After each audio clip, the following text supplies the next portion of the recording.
Like when we're not recording, if people ever hear my voice when we're not recording, this is how I talk. And then as soon as I do the claps, you get this like silky smooth, awesome, whatever thing. We have a shared document bursting with stuff to talk about. And I think we've pinned down who wrote most of them. There's only one or two there that are mysterious to us as to who wrote them. So we should crack on. Yes, I guess we should. Okay. You want me to, I'll do the first one. Go on. It's all right. Thanks for that, man. Thanks for that smooth handover. Yeah, that was great. Seamless. We are professional. Yeah. Our first item of follow-up. I am relieved to let everybody know that science says listening to podcasts and audiobooks in the car is not a distraction. The very study that I actually referenced last time, that University of Utah study, plus a bunch of other ones that people sent me, all confirm the same thing, that basically listening to an audiobook on average is not super distracting. Apparently, if you're Brady, it is distracting because his wife says so. So with always these things, you have to listen to your wife. If she thinks you're driving terribly in the car, maybe you should pay attention to her. But at least statistically speaking, the average person is not in a great deal of danger if they're listening to an audiobook. This is according to the University of Utah study, is it? Yes, that's right. Did you read the whole thing? Like at the end, did it say this study was brought to you by audible.com?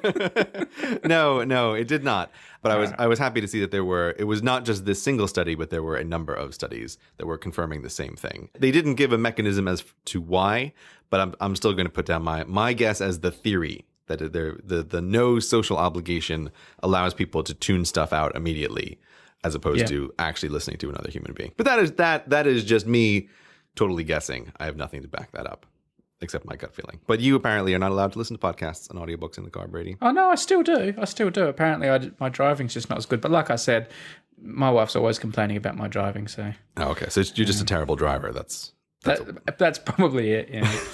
That's probably the take-home from all of this. Yeah. We should get the University of Utah people onto my driving next. Yeah. Oh, shoot. Hit the microphone there. Sorry. Lucky this podcast is free. Yes, lucky it is free. Next item up, quick little thing. We also asked last time if there were any doctors in the audience to describe for us the knee reflex phenomenon, which you apparently only learned about when you were a grown-up or something. You were in a doctor's office when you were 25, the first time you had the knee reflex thing. I'm hard as nails, mate. Right. I don't need to go to doctors. Yes, that's right. You do love this hard as nails thing. You say it enough times, people believe it. I will loop it in many, many times so people can hear it. You won't need to. I'll just keep saying it. I have a feeling that is definitely the case, that this is not the last time I'm going to hear about you being hard as nails. Were there any doctors in the audience? There were many doctors in the audience, many doctors on Twitter, many doctors via email. It is a neurological test they're doing. So it's not the reflex that they care about so much. Right. But apparently this is like the what is it? The porridge and the three little bears. It has to be just right. That if you have too little of a knee reflex, or if you have too much of a knee reflex, they can indicate different neurological problems. So you can't cheat the test. If you sit there, okay, well now we have another question. If you sit there and you try not to, if you tense your leg, I bet it would still work. I bet the thing would still work because... But the way you could cheat it, though, is you could try and predict when you think you're going to get hit and do your kick early. I think that might be obvious to the doctor. If you start kicking before he actually hits you, I think... But if you time it so that you start your kick after the hit, like racing car drivers, like just try to get it just right on the change of the lights and... I don't know what you're talking about. I don't know what I'm talking about. I don't know what you're talking about either. Right. But yeah, so nothing's changed then. Nothing's changed at all. Yeah. But yeah, so anyway, it turns out that if you kick, let me look at the notes that I have here. So if you, it's like, yeah, if you kick too much, it's a problem with your brain, and if you kick not enough, it's a problem with your spine and the reflex stuff. As many people pointed out, the thing with reflexes, also related to smashing coffee cups last time, that is interesting is that it doesn't actually go to your brain, which of course is why reflexes can be so automatic. Most of the time, if you throw something or you move reflexively, it is actually your spine that has relayed that message back and forth, because you can't wait for that message to get all the way to your brain and back to prevent yourself from getting injured. So anyway, reflexes, super fast, and that's what the doctor one is for. Speaking of doctors in the audience, Yes. can I just bring something up that wasn't in our notes? So I just need to look for something, and I'm just looking Take your for time. it. I'm just looking for it. Play like Girl from Ipanema. The girl from Ipanema. We were... Now I'm concentrating so much on singing the song that Here we go.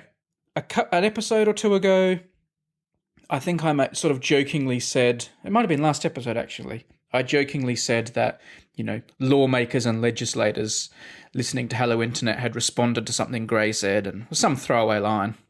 Anyway, I got this message on Reddit, and I know you should trust nothing on Reddit, from someone saying, "Oh no, lawmakers do listen," and this person said, "I work at the House of Congress in Washington." And they said, I listen to, Hello Internet, and I've got someone else here that listens to Hello Internet, and quite often we're listening to Hello Internet in the cafeteria. So I sent that to you, and I can't find the original message. I'm just trying to find the original message. I've got this follow-up here.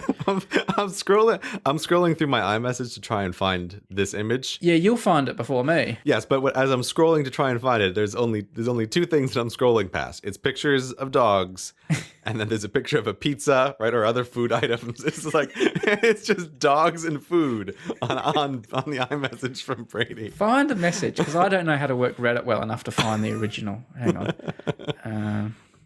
Hold on a second. I think I can pull it up here. Okay, I've got it here. Let me reset. So Gray's found it. You read what this person wrote, or an abridged version. I can't live abridge. That's asking for a lot. All right, send it to me and I'll live abridge it. Okay. I'm sending it to you right now. All right. Now I have the beach ball. Spinning on my computer. Oh, man. My iMessage, not to join the bandwagon of people complaining about Apple, because we know it. iMessage has been horrifically buggy for me on the phone, on my computer. It's very frustrating. I get big lag. Big lag? Yeah. Have you sent it? I haven't got it yet. No, because I'm just sitting here with the beach ball. Now my whole system's beach balling. I could have found it by now on my... I think the computer should play The Girl from Ipanema whenever it beach balls. Here we go. All right, you summarize this. I can't. Oh, I can't live abridge. Hang on. I can't read and summarize at the same time. I couldn't even read the thing from the doctor I'd prepared to try to summarize. This person said that they're working, that there are two of us in the Congress, and they listened to the show, and they said, I thought you'd like to know that everything from Lulu to monkey copyright has been heard in our cafeteria.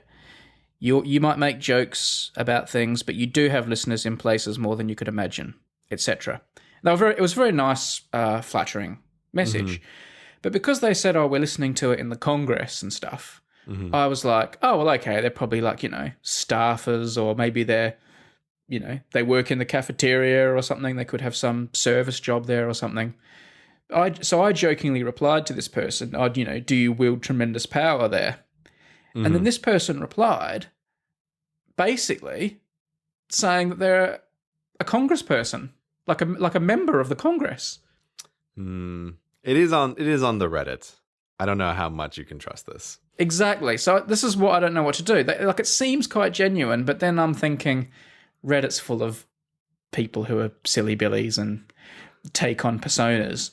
But if this person, if you are listening and you are a member of the Congress, if you send a picture of yourself on the floor of Congress holding your iPhone with the Hello Internet logo showing on your Overcast or your podcast player of choice, we will then believe that there is a congressman or congresswoman who is listening to Hello Internet.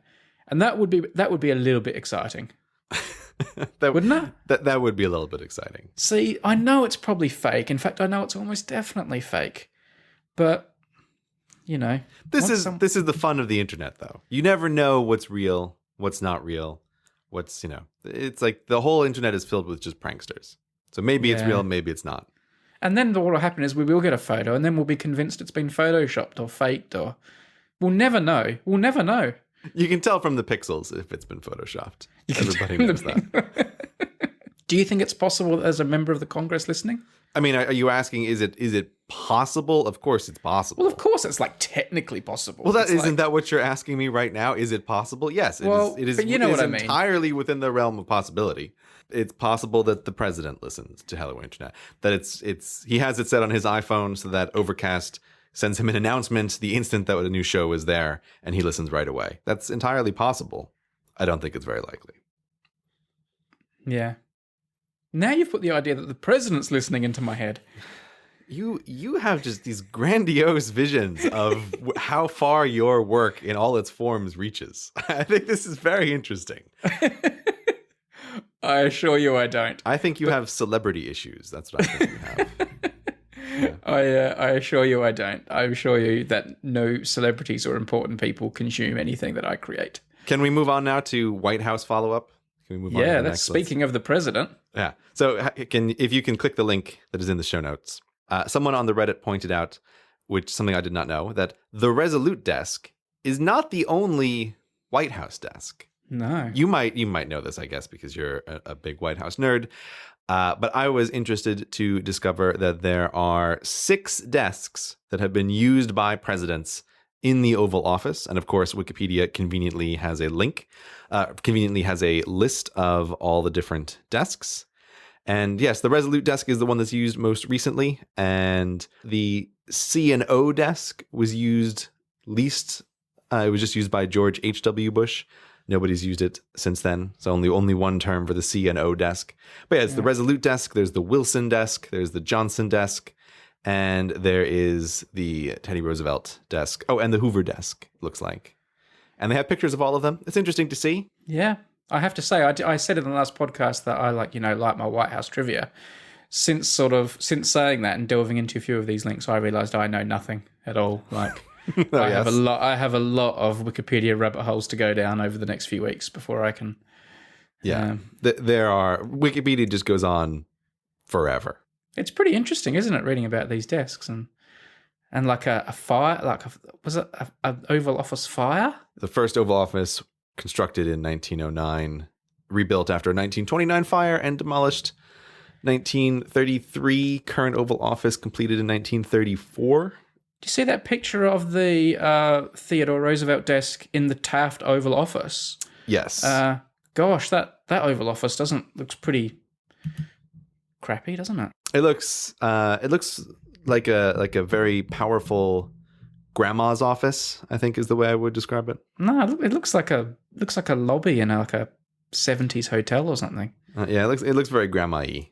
The older desks have just drawers everywhere. Where does the president keep in those drawers? That's what I would like to know. Maybe that's where he puts his podcast player for the next episode of Hello Internet. Yes, that's exactly right. That's what I should have realized, of course. Anyway, we'll put that link in the show notes so other people can go and have a look. They'll probably want to go and have a look now just to put themselves out of their misery of listening to this. Well, I was going to say, I have one final point about this. Yeah. Which I was relieved to see this because I thought, if I ever do find myself as president, I can just get my own desk, right? And then there can be the gray desk that future presidents will all want to use because it's awesome and functional.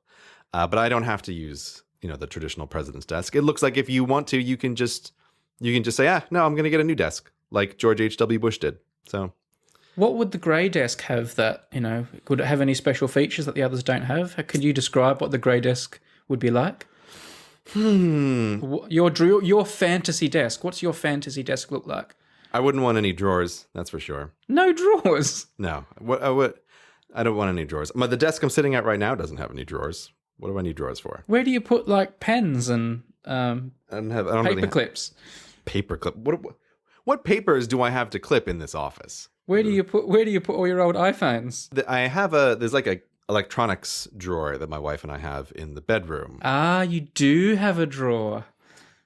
Yeah, but do I need that in my office? Like, if I'm the president, do I need to keep my old iPhone 5? I need to have it in this junk drawer in my office at all times. No, of course not. Where do you put your USB keys? I don't have any USB keys anymore. I used to have USB keys, but not anymore. No need for those things. Where do you put your block of Post-it notes? Are you going to ask me just about every office supply you can possibly imagine? I'm going to start looking through my drawer. Where do you put your AA batteries? Where do you put 3 decks of playing cards?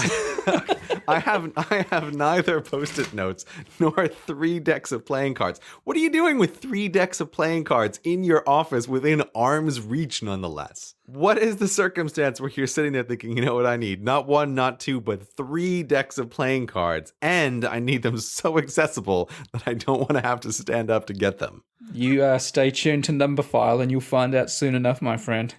Okay, so no drawers in the fantasy desk. So it's just basically a plank of wood between 2 like trestles. Yeah, the desk I'm sitting at right now is just flat surface, no drawers. It goes down. Yeah, that's all it is. That's all it needs to be. I would also want it to be able to be a standing desk, which is something I'm looking into for my current office now that I haven't set up yet. But I used to have a standing desk. I don't anymore, and that is something I would like to get at some point. So I could have the very first presidential desk that you could press a button and it would convert into a standing desk. And that'd be good. Get a little treadmill underneath it. I don't think you really buy into this kind of traditional authenticness of the White House, do you? But this is everything becomes traditional. I'm telling you, future presidents, they would say, "Ooh, this standing desk with this treadmill is awesome," and they'd start using it, and then in 100 years, it'd be traditional. All right, that's how traditions work. Somebody has to start the new ones. Your desk is nowhere near as impressive as I'd hoped. I thought you were going to tell me about little ideas to have like little cable holders and USB things in here, and it would have like you know, what about secret compartments for maps and things? For maps and things. Yeah. I like that. I like that because... Where are you going to put your secret maps? Yeah, where do I keep my secret maps now? I don't even know. They're just somewhere in the house, I guess. You probably don't even have secret maps by the sounds of it. I don't have secret maps. Where do you keep your You secret have. maps? Your secret maps are in the cloud.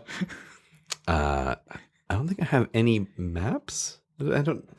Oh, why do I keep hitting the microphone? I'm doing terrible today.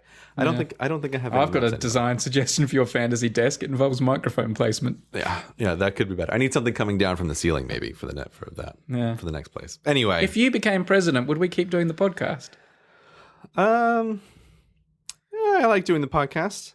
That'd be awesome, man. It's all about opportunity cost, It depends. Everything is in relation to every other potential thing that you could be doing. But I like doing the podcast. Would you still be willing to do the podcast with me if I was president? Yeah, that'd be awesome. That'd be even more fun because you'd be able to tell me about all your secret maps. Yes, and then you could ask me about things that I've broken in the Oval Office, just like you wanted to ask the actual president. So yeah, there we go. Yeah. Exciting. I don't think you'd keep doing it though. I think if you became president, you'd probably just snub me. If I became, again, I would almost certainly just resign immediately if I found myself as president for some reason. Like, oh, forget this. This is a terrible job. Yeah. Anyway, I wouldn't snub you, Brady. That'd be very mean. No, all right, okay.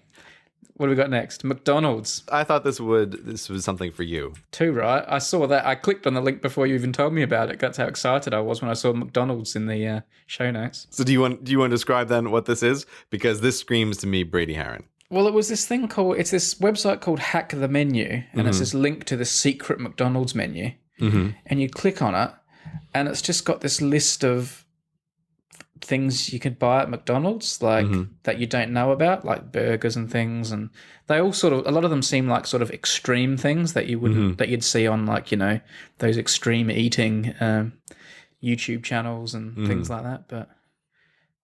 But are they real? I think some of them aren't real. I would like to issue a challenge to the listeners. So what I'm looking at right now is a picture of something called the Mick 1035, which apparently is a brunch sandwich item that McDonald's makes during their brief changeover window from the breakfast menu to the lunch menu. Yeah. And it basically looks like an Egg McMuffin that is also with 2 additional patties of beef and cheese in between every layer. They say it's the most difficult to obtain on the secret menu. Yes. And it looks both revolting and delicious. Yeah. Like my initial reaction was, oh God, that's horrifying. And then I found it's like it whispers to me through the screen of, this could be quite good. That should be the main picture on the Wikipedia page for heart attack. It really should be. Yeah. It really should be. But so just as moments ago, we have called for congressmen to send us photographs of them listening to Hello Internet on the Congressional floor. Yeah. I would love on Twitter if people can send us, if they are able to acquire, if it is real, if they are able to acquire a MiG 1035 and send us a picture of them eating it and listening to Hello Internet. I would like to see this. I don't. Yeah. I guess I don't know. Here's the thing: if people can send us this picture, it's impressive either way. If they're able, if it's not real, and they were able to construct their own version of the MiG 1035, that is also impressive. I'll say some of these are just because there was one here called the McGangbang, which I didn't think could be real, and then I clicked on it, and it basically just says order, this one and this one, and put them together. Well, anyone can do that. Right. That's not secret menu. That's just clowning around. Yeah, that's just different. But there are restaurants that genuinely do the secret menu thing. Like the Starbucks one that is real that I tried once is the short drink size. I don't know if you're aware of this, but No. So which I'm glad to know that this exists because it makes the whole Starbucks menu make way more sense. But the sizes are the small is a tall. Wait, I can't do this right because it's tall, grande, venti, right? Is small, medium, large. And apparently, I've never seen them here, but in America, you can get a disgustingly large Trenta, which is even bigger than the venti. It's like 30 fluid ounces of milk, apparently. America. But Starbucks has a secret item, which is called the short, which is about half the size of the tall, which makes the name tall suddenly make a lot more sense. Because to use tall as the shortest one, or to use tall as the smallest one is crazy town. But if you know that they have a smaller one that is called the short, and then there's the tall, and then there's the grande and venti, that makes a lot more sense. That makes way more sense. Yeah. So I ordered it once just to see if it was real because I heard about it on the internet. And they were slightly confused at Starbucks, but then some manager came over and said, "Oh, no, this guy, he did the secret handshake." And he winked at me. Come out the back, sir. Yeah, that's exactly right. And there was a little tall-sized cup. So anyway, it's fun to know that secret menus exist.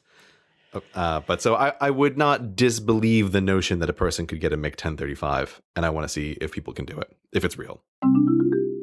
Hello, Internet. I'm excited to tell you today that we have a new sponsor, a company that I rely on, Hover.com. Hover is the best way to buy and manage domain names. So if you want a website, you need to think of a name, and you need a place to register that name for you. Hover is where you want to go. They take all of the hassle out of registering domain names. Within 5 minutes, you can pick a name, get it registered, have the whole thing up and running. Their website and the whole process is just clean and simple. I've tried a lot of domain name registers. Most of them are terrible and horrible to work with, and they're companies that you don't even want to do business with. Hover is just the best by miles. 2 things they do that I absolutely love. One, when you go to register your domain name, they don't try to upsell you on a whole bunch of other services that you don't need, which is something I definitely see with other companies who try to sell you a whole bunch of bells and whistles that are just irrelevant. With Hover, it's like, nope, you're just getting a domain name. That's the end of it. The second thing that I love is that the stuff that should just come with a website, like who is privacy, is free. They don't charge you extra for that. Now, you may not know this if you've never purchased a website before, but when you go to buy one, you have to put in a whole bunch of information that's required by law, including your name and your address. Now, if, say, you don't want your name and your address public on the whole internet for anybody who looks at that website, most registrars make you pay more money for that. But not Hover. It's just free. They keep your information private, and it's there by default. It's really a nice touch and shows that they're a great company. So how much do I like Hover? I like them enough to have 34 domain names registered there. Yes, that's right, 34 domain names. I might have a little bit of a domain name problem, but every time I get some crazy idea for some website like SaveTheUnionJack.com, which we mentioned on a previous show, I register it on Hover just in case I ever want to do something with that. If you have an idea for a website you might want to run, Hover is the place to register it. They make it as simple and easy as possible. They have a support team that is always available in case you need a hand, and they have what they call their no wait, no hold, no transfer phone service. So when you call, a real live human being is there ready to help you. And if you're like me and don't exactly like making phone calls, they also have online tutorials and email support, which is what I have used on the occasions I've had to ask them questions, and it's been very good. Now, the other thing about Hover is that they actually listen to the show, and they like to do things with the promo codes that you use. So if you're going to register a domain name, go to hover.com and you can get 10% off your first purchase. But, and this is the promo code they're making me say, you have to use freebooting at checkout. Yes, that's right. The promo code to get 10% off is freebooting. It's not another word that I might want it to be, but that's over now. That's done. So freebooting is what it's going to be, 10% off at Hover. I'd like to thank Hover for trying out our show to sponsor, and you should go check them out if you're thinking of registering any domain name. And don't forget to use the promo code freebooting. So speaking of coffee, Yeah. we have to follow up on at least one thing to do with this. This was I blame myself for this. And I will explain myself if the opportunity arises. Okay. But you told the story last episode about you burning your hand in a tragic incident, and people can go and listen if they like. It was not tragic. But it all centered around the fact you were microwaving your coffee in the morning when things went wrong. And while many people were sympathetic and wished you the best with your injury, more people were wanting to know what the heck you were doing microwaving coffee. Like what? Like someone who loves coffee as much as you purport to, why would you microwave coffee? That seems a very sort of uncouth way to make your coffee. And I have to say, I probably would have asked you about it, and I should have asked you about it. But part of the thing was, I didn't actually process that you were microwaving the whole coffee. I just assumed that was how you boiled your water or something like that. But it seems you were actually microwaving the whole coffee and everything. Yes, it was the whole coffee that went on my hand. Well, you have to explain this because this is quite a shock. I don't understand why this is such a shock, but did I hear about it from people about the coffee, and it did not occur to me that this would be a point that people would find contentious. So I don't know. I do. And do you want to hear something? You want to hear something interesting? In my entire life, I have never had a cup of coffee. What? I have never had a coffee in my life. Really? And even I think it's crazy that you microwave your coffee. You've never had a cup of coffee? No. Not ever? Not ever. Why not? Or how is this come to pass? Well, I intensely dislike the smell and taste of coffee. Okay, but if you've tasted it then. I've touched it to my tongue just to be sure that the taste is as bad as the smell. Mm-hmm. And if I taste things that are coffee flavored by mistake, like a coffee sweet or a coffee ice that's cream, gross. That's gross. Yeah, coffee ice cream is disgusting. So anything coffee like I don't like. And I just I really like if someone is in my car with a coffee, I quite dislike that. Like that smell of coffee in my car for an hour or two afterwards as well. This is very interesting. So you don't like the smell? Yeah. Huh. I do not like it. I think you have some kind of biological aversion to coffee then, because almost everyone I know likes the smell, but then doesn't like the taste of coffee. Right. Right. It seems like it's universal agreement that coffee smells better than it tastes, which even coffee people will agree on, that coffee smells better than it tastes. But you don't think it smells good at all. Well, no, I don't like the smell. But what I do appreciate that people love it, and I like that people take it really seriously and get all connoisseur about it, and I really respect that. And I like the idea of coffee. I wish I liked coffee because I love the idea of having a coffee in the morning, but I just dislike it too much. But yeah, I feel like this is really sad for you. Like your whole morning experience is greatly diminished. It's like you don't like the smell of flowers or something. Like I can't even think of an analogy here, but it's just like, if someone told me that flowers smelled terrible to them, just all flowers, I would think, that's very sad for you. And this is how I feel about the coffee smell. I'm sorry, Brady. Well, I feel like this about millions of things about you. Every time we talk, something else comes up that makes me feel sorry for you. So I feel like you go through your life missing out on all these cool things. So I'll go without my coffee. I'm a very happy person. But one thing, yeah, I know you are, and I'm happy too, not having coffee. But I have made coffee, and I've seen people make coffee, and I know a fair bit about coffee just from living on planet Earth. Right. And one thing I know is that a good cup of coffee is not made in the microwave. Let's back up here because there was some confusion with the way I was telling the story. Where should we be? Should we begin at the beginning, how I came across coffee? Maybe A that's very how good we place to this start. Story. Okay. This story starts with the woman who would become my wife, who is now my wife, who is a total drug pusher when it comes to coffee. It's like she's getting a cut from the caffeine and coffee bean industries because she pushes coffee on absolutely everyone she comes in contact to who doesn't already drink coffee. I could be her nemesis. Yeah, you very well may be. And I was one of her early case projects because, I mean, this is now 10 years ago, I guess. Just trying to ballpark it. I didn't really drink coffee, and this was before I was in the professional world working as a teacher and you know, any of this. I was just an idiot, you know, hanging out in life, not really doing anything in particular. Mm-hmm. But so my wife and I were traveling in America, and we were in Las Vegas, and she was starting her, you need to get on coffee thing here, and I was opposed to it. I like the smell. I didn't like the taste. But she used what is the gateway drug for very many people to getting into coffee, which is Starbucks Frappuccinos, Right. which are basically ice cream shakes. There's a Starbucks that is in the Luxor Hotel, where we were staying, the big pyramid one. And so I had a Java chip Frappuccino there, and this was the gateway drug. I thought, this isn't bad. And there's like little chunks of coffee beans in there.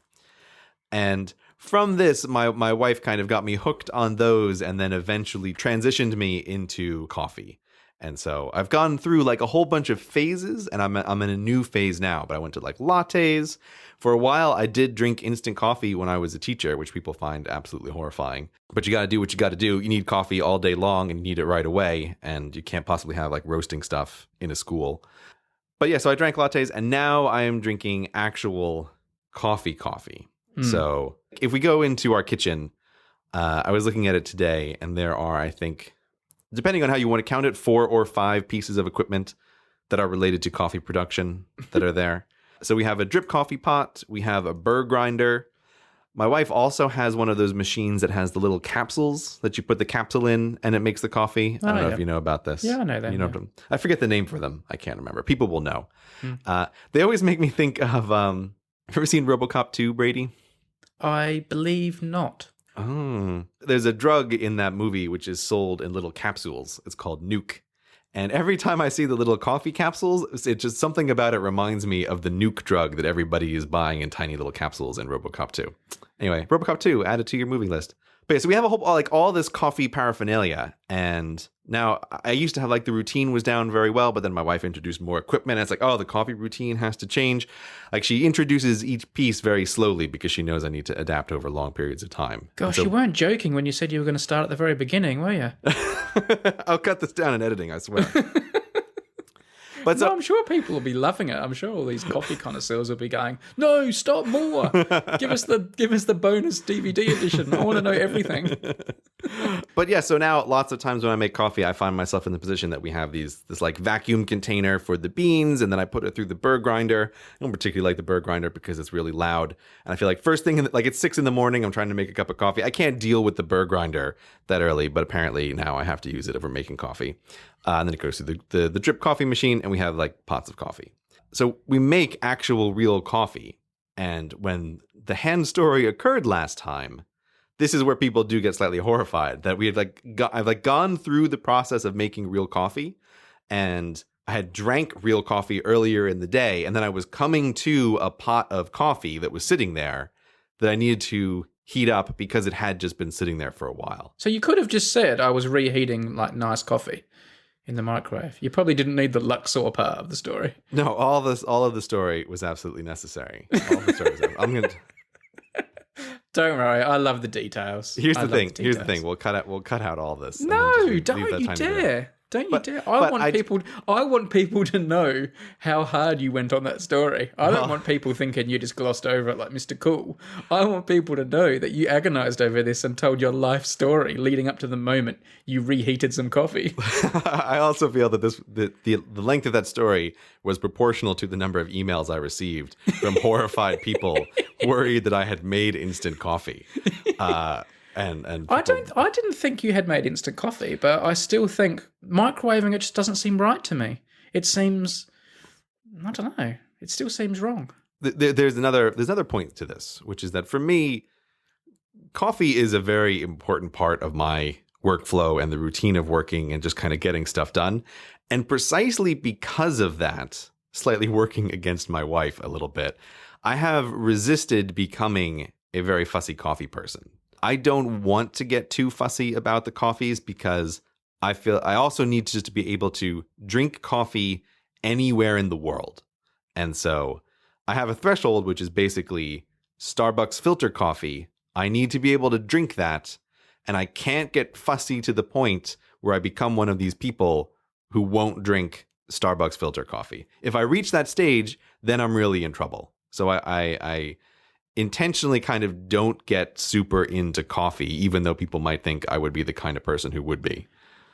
Well, I'm surprised you need coffee at all because you, like, everything I know about you, you're all about kind of, redundancies and safety and mechanisms and things and making sure everything is safe and works.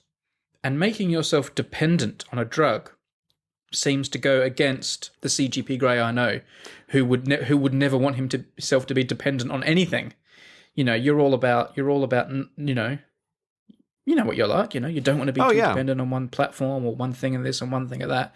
And here you are just making yourself a slave to this drink that you can't work without. Yes, this is true. I agree that is the in theory me, but everybody has vices. This is my vice. This is my somewhat addictive behavior, is the coffee. But I totally acknowledge that in a perfect world, I wouldn't be drinking coffee, but I just really like it. And I just think it also makes the whole work routine just kind of nicer in a way that's hard to quantify, even if I will admit, totally addicted to coffee. And a morning where something goes wrong with the coffee production is really bad. I mean, luckily, by the time that coffee story occurred from last time, I had already ingested, 1 cup of coffee. So things were great.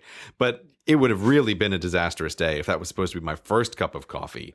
And then I had to go to the hospital without any. I probably would have stopped at Starbucks on my way.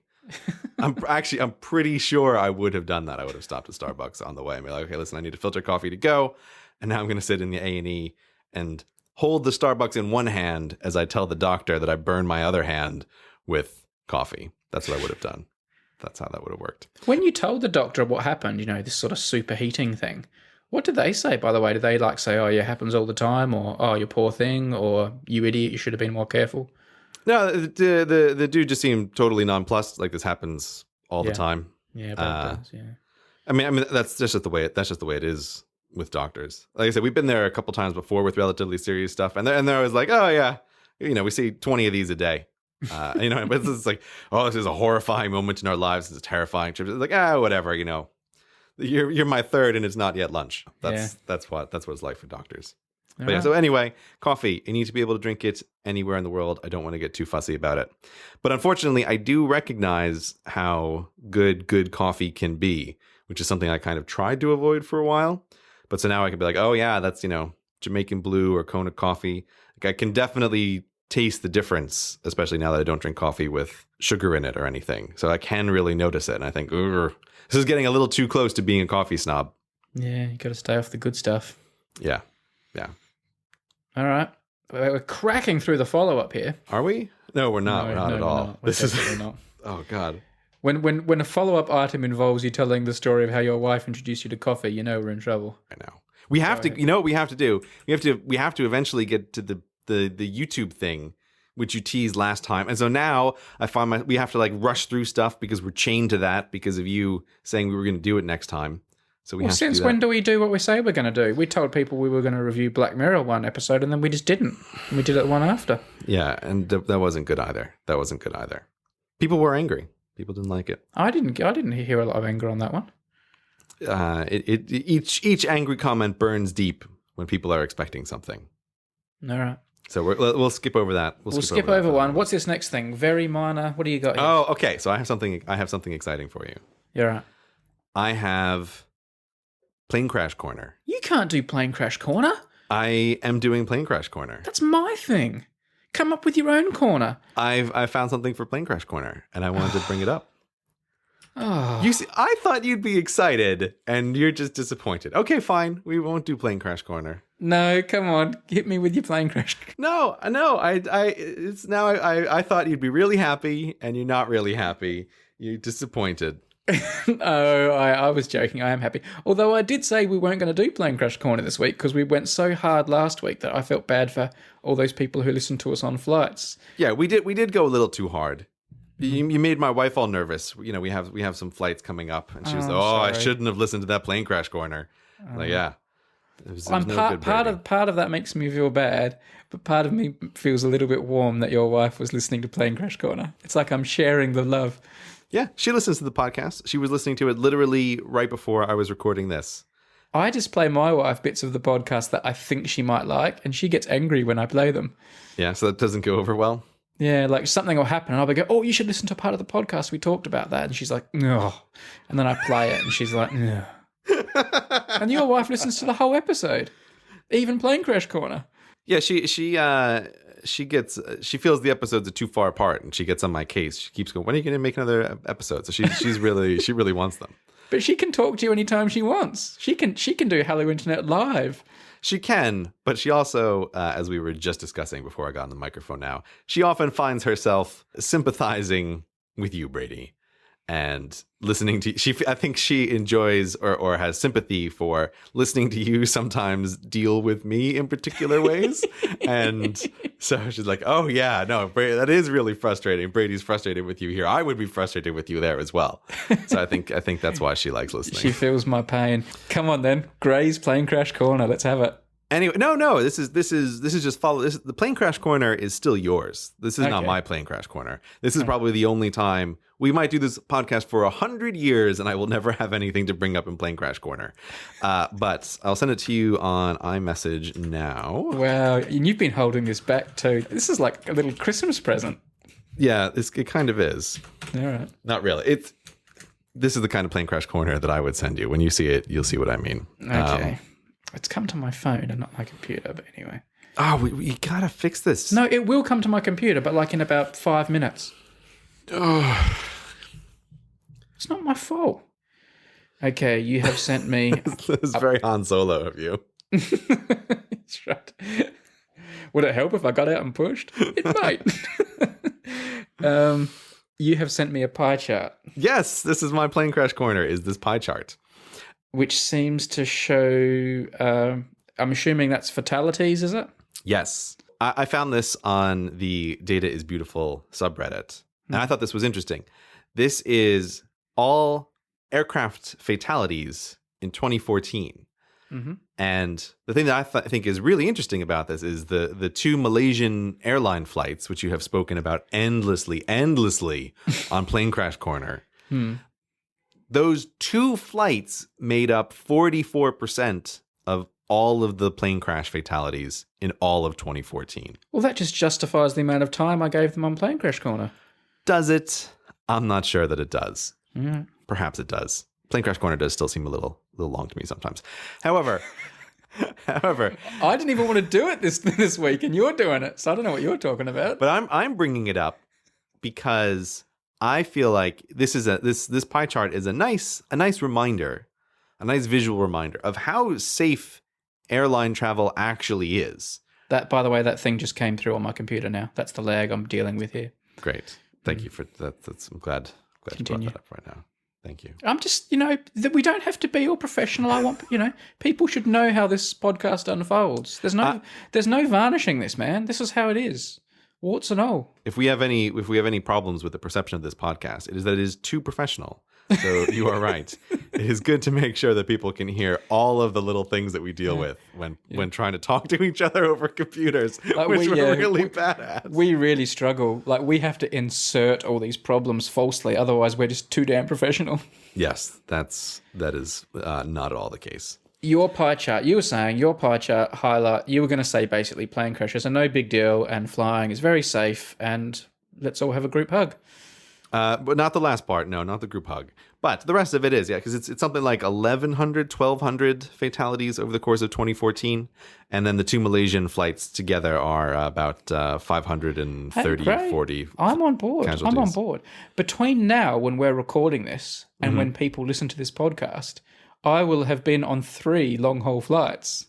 So, it's not like I'm, cowering from flying as a result of my interest in plane crashes. I agree it's safe. I know that you are not cowering, but I like to look at this pie chart and reassure myself for the flights that I have planned in the future. Oh, right. Plane travel, relatively safe. Do you want to talk about where you're going? I don't even remember where you're going exactly. I'm going to Dubai for a holiday. Oh, yeah? And then I'm going to America. Going to America. Going to America for more number file over it. Oh, so you're going to San Francisco. I am going to Berkeley. Right. The spiritual home of number file. Yep. If one of those planes crashes and I don't come out the other side, right? Will you still put this podcast up? Yeah. You will. Well, I mean, now that you've said this, I'm not sure I want you to. Do you want me to not put this up in case you die? We should talk about this at some point. What's our policy on the podcast if one of us dies? What do you mean? What do you mean? What are we discussing here? Well, look, like we're recording this, say. Right. What if one of us dies, before... Because we're recording this one quite far in advance. Yes, that's true. Yeah, that's true. Yeah. The listeners aren't aware, but we are recording this, like 2 days after we put up the other one? Yeah. Precisely because you're going to be flying. Yes. Yeah. All over the world. So we need to have an agreement in place. If one of us dies, what happens with the podcast? Like the last one recorded. Yeah, it's really easy because if I die... Well, I have all the files. No, now that I've got Audio Hijack, I could put out our last recording. And because you've got such a cult following, like that could actually be worth something, couldn't it? Gray's tragic last recording. Do I have a cult following? That doesn't I could seem sell it. I could make money out of it. Okay, look, if you sell it, you have to give my share of the proceeds to my wife if I have died. Okay. And if my wife and I have died on a plane together, then my family. Okay, well, I think that's pushing it a bit. I think if you've both gone, I can probably keep the proceeds. I don't know about your family. I don't know. I guess it depends how much I make from it. Okay. I guess I do like the sound of your parents because they like me, so I'll give them your half. Right. But yeah, I guess it never really occurred to me. But if you die between when we put up or between when the podcast is supposed to go up, you don't want me to put it up? Is that what you're telling me? Is that what you're saying? You don't want your final words? Especially now that we're discussing it. Now that we're discussing, like it seems the very fact that we're discussing it is the reason that it should go up. Like, how creepy will this be? People will be so creeped out. Well, and you think that's not a good thing, you realize? Yeah. Well, I will again remind you that at some point, well, probably both of us will be dead. And people in the future might be listening, which is always creepy to think about. I don't like thinking about that. Yeah? Let's not talk about that. About the fact that you're going to die at some point? Yeah. Or that people will be listening to you. Well, this moment right now, we're alive as we're recording it, won't be someday. Someone might be listening. Creepy future people. Anyway, I'm going to put it up if you die on the plane. That's fine. It's all good. Like, we've already sold the advertising space. Speaking of which, we'd like to thank lynda.com for their support of this podcast. Learn something new at Lynda with a free 10-day trial. That's Lynda, Lynda, with a Y, not an I. Lynda.com is used by millions of people around the world and has over 3,000 courses on topics like web development, photography, visual design, business, and of course software training on things like Excel, WordPress, Photoshop. You name it, Lynda have probably got it. Its courses are taught by experts and new ones are being added to the site every week. Now you can sign on for a free 10-day trial today. Go to lynda.com/hellointernet. You'll get unlimited access to every course they've got, and you can watch these on your tablet, your iPhone, Android, on your computer, of course. My first experience with Lynda was actually sitting next to a friend at an ad agency in London. And this friend, he's a crash hot graphic designer and editor, but he suddenly stumbled over something he didn't know how to do. And within seconds, he'd found a Linda video which showed him exactly what he needed. He didn't have to sit through like a whole lesson or a course or anything like that. He just whizzed straight to that little nugget he needed. I think that's one of the really useful things about Linda you might not hear so often, that ability just to get those little snippets. So even if you think you know plenty of stuff, Linda might still be handy. As I said, sign on for a free 10-day trial. Try before you buy. lynda.com/hellointernet. And go for a binge on knowledge. Take in as much as you can. And if you like it, and I think there's a chance you will, you can, of course, then sign on for longer. Regardless, thank you so much to lynda.com for their support of our podcast. Okay, here we are. Here we are from beyond. At some point, we are going to be dead. So here we are from beyond the grave. And speaking of things that are dark and morbid, another thing that will have happened since we recorded is you will have released the latest Hello Internet animated by our friend Dovsky. Yep. And I did have a sneaky preview of it, thanks to you, because he has sent it to us already. Right. And I love his work, but he certainly looks at things differently. I don't understand your dark and morbid comments. I don't see that at all. Well, not morbid, but he does put like a twisted take on things. For people who have never, the reason that I bring this up is for people who have never seen these things. There's this animator called Dovsky who's very clever, and he takes 1 or 2 minute little sections of the podcast and creates these animations to them. And I think 5 of them are already on our YouTube channel, on the Hello Internet YouTube channel, and now there will be a 6th one, which is his longest, that comes in at a bumper 2 minutes. And it is his longest. It has taken him the longest. And when you see it, you can definitely see why. Yeah. He spent a lot of time on this one, and I think it came out amazing. So anyway, if you do like the podcast, and you're listening this far, so you probably do, they're definitely worth a look, because he certainly puts things in a new context, and they're good fun. Yes. They're good fun.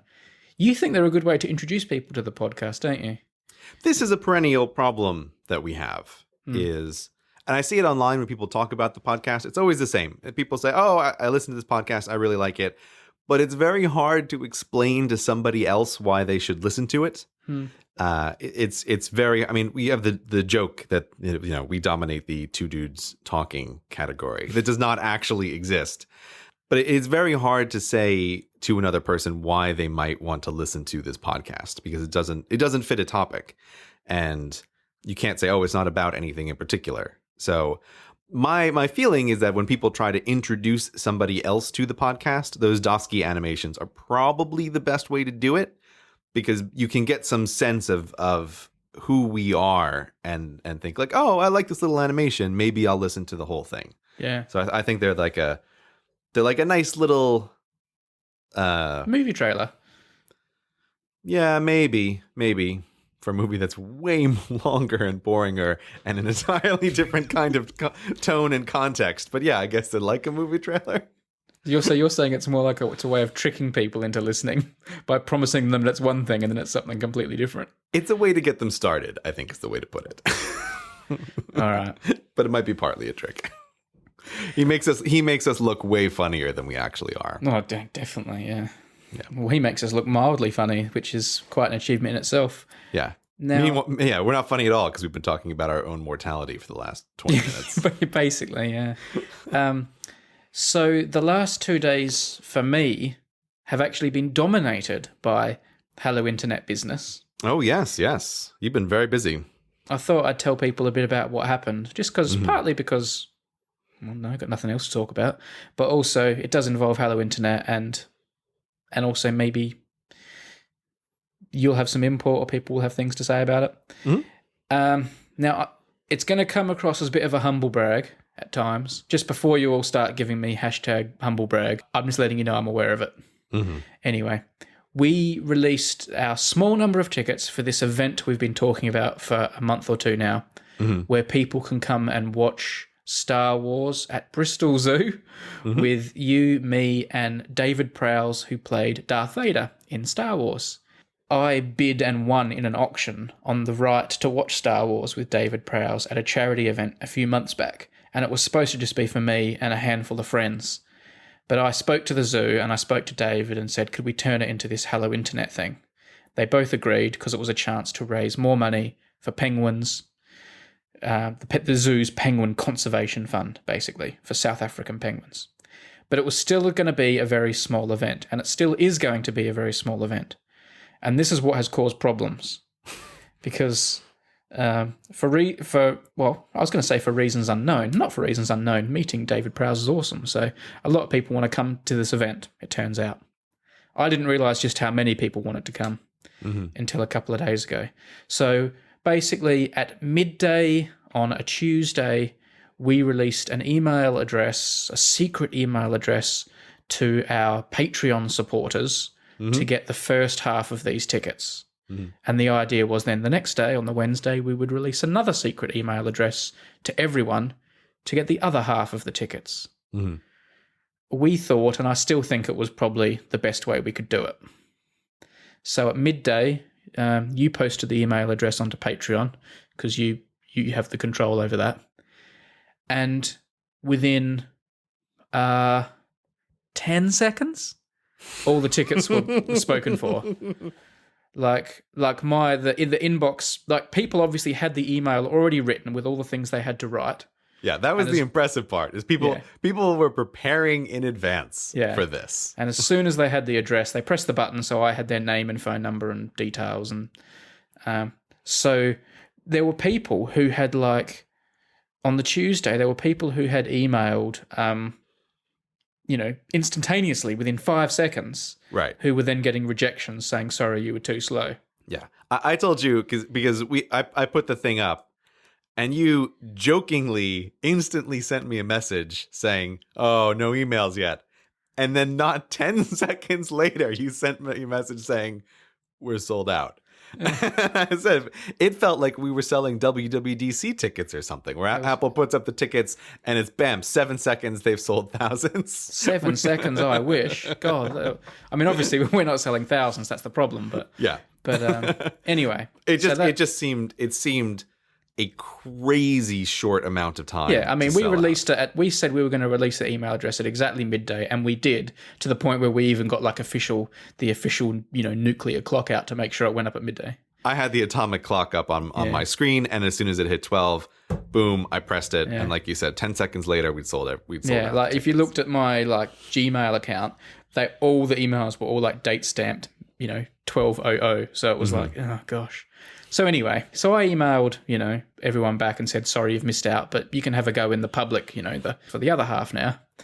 And they went even quicker. If you think those first ones went quick, you should have seen the second one. It was everyone piled on. And so we've allocated more tickets than we were supposed to already. Yeah. And in no small part because you are a big softie. Partly, but anyway, let's not go into that. If I had been handling this thing, I would have handled it more by the book. But you are Mr. Softy, and that we have distributed more tickets than we were thinking originally. But I was not soft. I was I did follow rules. I just want everyone to know that I did have a strict rule in my head. My rule was just softer than your rule. Right. So it's not like I've done anyone favors, and I did follow the rule. And if you missed out, you missed out because, there was no favoritism. We had a couple of friends and people we know who wanted tickets, and they were treated the same and got rejection emails just like everyone else is appropriate. And so there was no unfairness. But I just wanted to allocate a few more tickets than you did. The reason I'm saying you're Mr. Softy is we had a notion of how many tickets we were going to have. Yeah. And then you felt really bad because there were a bunch of people with puppy dog eyes in your mind staring at you because they didn't get tickets. And so we were thinking, okay, maybe it can be bigger. And then before I knew it, you had already allocated a few more tickets to people. And I basically just moved the line as to how many tickets, which in reality only meant if your email arrived 1 second sooner, you might have a chance. It's not like it made a difference in any way. Yeah, but. Well, that was the funny thing, but it is also I was teasing you about it, but it is also partly one of the things we want to talk about now. Just fair to say that we vastly underestimated the demand for the event, I think. And so we are recording this. Right, it's Wednesday, right? Yeah. So the second round of tickets from our perspective just went out today, even though you, dear listener, are hearing this well into the future. So we are trying to figure out something to do to maybe make the event slightly bigger. Very slightly. So we're pretty much, the problem is the room we're watching Star Wars in has a maximum, and we're nearly there. Yes. But we can squeeze a few more people in, we think. So how many tickets have you allocated at this point, just so people know what we're actually talking about here? I have allocated 30 tickets. Right. But it actually went just over 30 because what I did was the first round was going, it was supposed to be 10 and 10, but it ended up being 15 and 15. Right, because you're Mr. Softy. Because I'm Mr. Softy. Right. But if I had allocated, but if 14 had gone and the next email came in from someone saying, can I have 2 or 3, I let them go over as well. Like they would have all their allocation. So for that reason, there are actually 32 have been allocated. Right, okay. So what we're thinking of is trying to see if we can, because so many people wanted to come in, seeing if we can get a few more tickets, to work it out with the room or the setup or something with the zoo, so that we can have some more. But the idea was always for it to be quite small and intimate as well. Yes.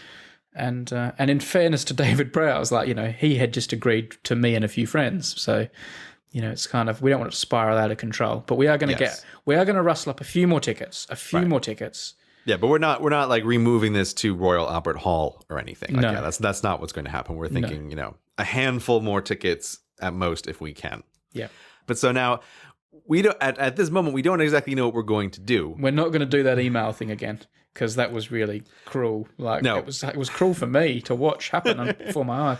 I got my wife to come in today at midday because she just happened to be walking past my office, and I said, "Watch this." And and she came and stood next to me, and I put the email address on the blog. And I said, "You see me do that?" And she said, "Yep." And I said, "Watch this." And I refreshed the Gmail page, and it went whoosh. And did she swoon? Was she incredibly impressed by this? No, but she did not. She was not impressed, and she thought it was she thought it was really cruel as well. Because I know exactly what that's like. My wife and I have spent many a morning with 19 computers set up and 8 telephones trying to buy tickets for the Glastonbury Music Festival in the sort of 15-minute window you get one Sunday morning. And, it's an agonizing thing. And I feel really bad for people who missed out. But that's just, unfortunately, that has had to happen. There'll be a few more tickets.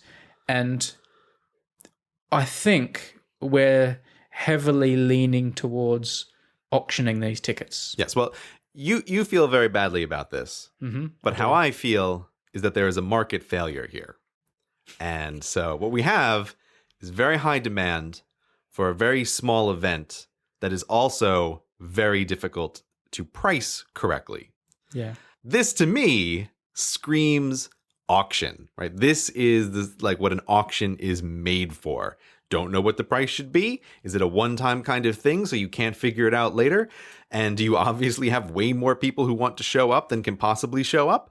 The best way to deal with this is an auction. And but what about some, I already had university students emailing me saying it was too expensive at sort of £50 for a ticket, which I don't think was very expensive, by the way, because, just buying David Prowse's autograph gets near that on its own. So yeah, well, I was going to say this is also that we are doing this for a charity event. Yeah, right? And so that's why you've persuaded me to do the auction.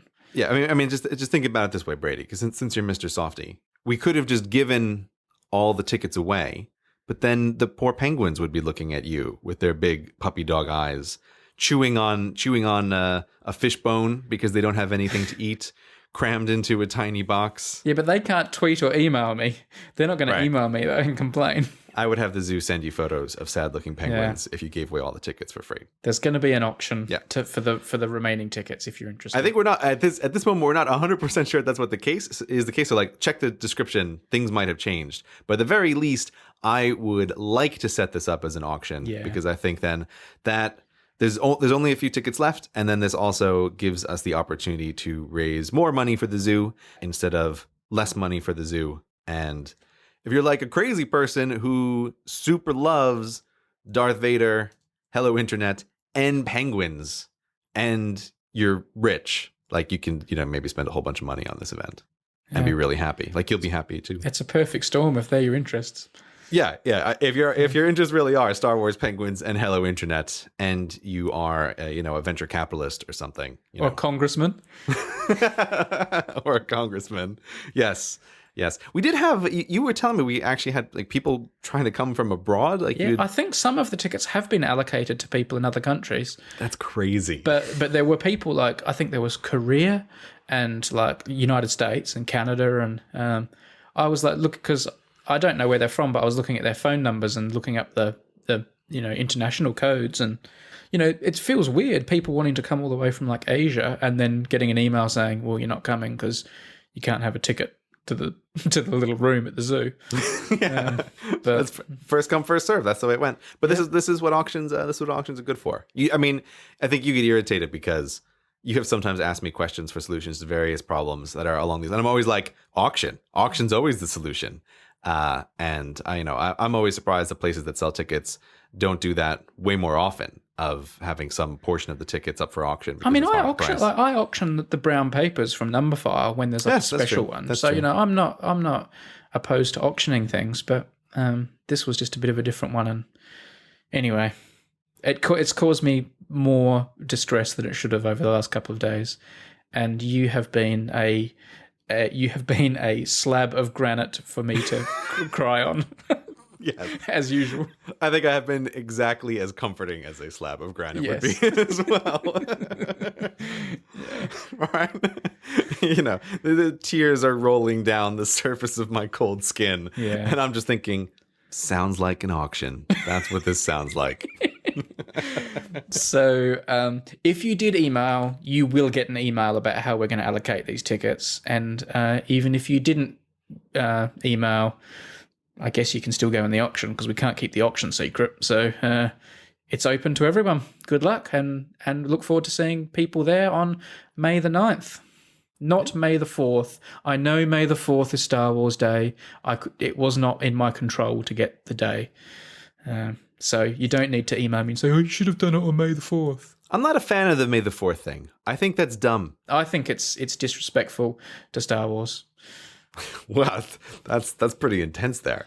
Yeah. No, not as disrespectful as the prequels, but disrespectful nonetheless. That's an interesting choice of words to go for there. May the 4th is disrespectful to the prequel, to the Star Wars movies. Making a pun about something as special as, May the Force be with you, which is this, iconic, important thing. And it's like, oh, it sounds a bit like May the 4th. Let's make that Star Wars Day. I'm not having that. I mean, puns are just dumb anyway. Yeah. I'm not a fan of the puns. Yeah. Anyway, good luck in the auction, people. Speaking of magnificent cultural milestones, do you like my segues? I could segue anything. Yeah. Yeah. You've put something in the show notes about that great TV show that is The Wire. Oh, this is what you want to talk about. Okay. What did you think I was going to talk about? Oh, I know what you thought I was going to talk about. I thought you were, because it's just on my mind. No, we're not there yet. Tell me this thing about The Wire. Why have you put The Wire in the show notes? I put The Wire in the show notes. We mentioned it before on this show, but you and I are both large fans of The Wire. Mm-hmm. I think it's a great, great television show. The series 5 wasn't that good though. Maybe one day we should do a discussion on each of the series or something, which is a thing to possibly do. I'll have to rewatch them. It's been so long. Well, yeah. I was never going to like series 5 because that's when it gets all newspapery, and I obviously know a lot about newspapers. So when they do something about something you're an expert in. Although series 4 was in a school, wasn't it? You're trying to have this conversation now. We should assign this. No. Let's assign this for homework. All right. At some point. I don't know if we actually ever will, but we can't assign people to watch five series of The Wire for homework. Dude, if we can tell people to watch Serial, and if we can tell people to listen to Serial, and they do it. I actually on my Twitter just today, I had 2 tweets in a row from people who said the exact same thing, where they said, oh, I finally got all the way through Serial, and now I'm going to go back to my paused Hello Internet episode. This is crazy. These people's lives have just stopped. Yes, that's exactly right. If we ever do The Wire, we should do it a season at a time, though. We wouldn't do all 5 seasons because each season is worth. That would be a good way to discussing. just gradually erode our whole listener base rather than do it in one fell swoop. Yes, I think so as well. Yeah. But very much like the Hello Internet podcast, I think The Wire is a hard show for people to get into. There are a lot of things that make it difficult to start. And one of the things that kept me from watching it for years is that it is broadly a police drama, in a sense, might be the category that you put it in. And whenever I heard that, my brain automatically categorized it with stuff like Law and Order and a whole bunch of other shows I just have zero interest in. The original Law and Order was good before it started getting all franchised and go weird. The original Law and Order was awesome. Jerry Orbach and all that. Oh. I can't speak to its quality, but it sounds like you're quite a fan. Yeah, the original stuff was good. I'll take your word for it. But yes, one of the things for modern audiences in particular that is difficult about The Wire is, I mean, it was, shot in I always forget it, like late 1990s, early 2000s, around that time period, I think. And it is done, first of all, like old style sitcoms. It's shot in a 4:3 ratio as opposed to a 19:6 ratio. So if you're watching this on a modern TV screen, you have the huge black bars vertically on either side, which drives some people crazy. And it was also standard definition. There was no high definition version. But so just recently, HBO has released a high definition widescreen version of The Wire. How have they widescreened it? I was very suspicious when I first heard about this because David Simon, the creator, is sort of notoriously picky about the way things have been framed and the way he set up the original thing. And apparently HBO was going back through all of the old film and updating it for widescreen and high definition. Because if you ever see like behind the scenes footage of people making a movie, they shoot much, much bigger than it's actually ever cropped down to. So even in cinematic films, you can see they usually like when you watch the Red Letter Media reviews of the original Star Wars or the Star Wars prequels, there's tons of shots of Lucas sitting in front of his monitors, but there's usually a little rectangle taped in the center of the monitor. And so they're actually filming the whole image, but they're going to crop it down to just a smaller section. Yeah. So they apparently went back through the original footage of The Wire and were using the wider shots. But this can have enormous problems. And there was they did this, Fox, I think maybe it was, did this with Buffy the Vampire Slayer a few years ago. Right. And people were furious because there's just tons of shots where you could just see crew standing off on the side or sets were unfinished because it was not intended to be shot like that. And, when you're filming stuff, there's people all around, And so I was kind of worried that the new Wire release would be like that. And I was pretty much just assuming I was going to write it off. But then David Simon wrote this interesting blog post talking about how he was somewhat involved in this and how he had someone who was working with him who was going through all the shots in The Wire. Right. And it is a very interesting article to read from someone who has created a kind of seminal piece of media talking about how some things are much better with HD and the widescreen shots, and some things are obviously much worse. But it is like the world's most cautious. He sort of approves of this version of The Wire, and he views it as like an alternate version that might be good for getting people into the series who might otherwise not. I don't see it as necessary myself. It doesn't bother me, especially the HD SD. I don't care about that. I'm just going to watch it on my laptop in bed anyway.